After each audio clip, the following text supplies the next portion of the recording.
ChatGPT-কে যদি আমরা exam oriented practice টুল হিসাবে ইউজ করতে চাই, তাহলে কিন্তু তার ইনস্ট্রাকশনটাও একটু অন্যভাবে দিতে হবে। যেমন এখানে আমরা একটা ইনস্ট্রাকশন দিলাম, "make 2 multiple true false question quiz on the lung anatomy and correct me after my answer." এখন এই ইনস্ট্রাকশনটা দেওয়ার পর ChatGPT আমাদেরকে কি অ্যান্সার দেয় আমরা দেখি।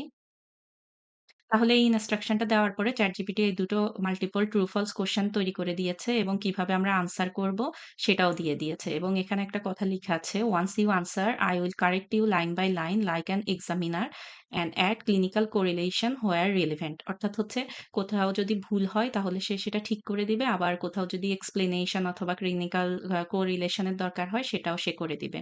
এভাবে ChatGPT কে ইউজ করে আমরা একটা চ্যাপ্টার পড়ার পরে মাল্টিপল ট্রু ফলস অথবা হচ্ছে সিঙ্গল বেসড কোয়েশ্চেন অথবা হচ্ছে প্রবলেম বেসড কোয়েশ্চেন প্র্যাকটিস করতে পারি। এবং এভাবেই একটা সঠিক ইনস্ট্রাকশন এর মাধ্যমে ChatGPT কে আমরা Google এর সার্চ এর মতো ইউজ না করে এক্সাম ওরিয়েন্টেড প্র্যাকটিস টুল হিসাবেও ইউজ করতে পারি।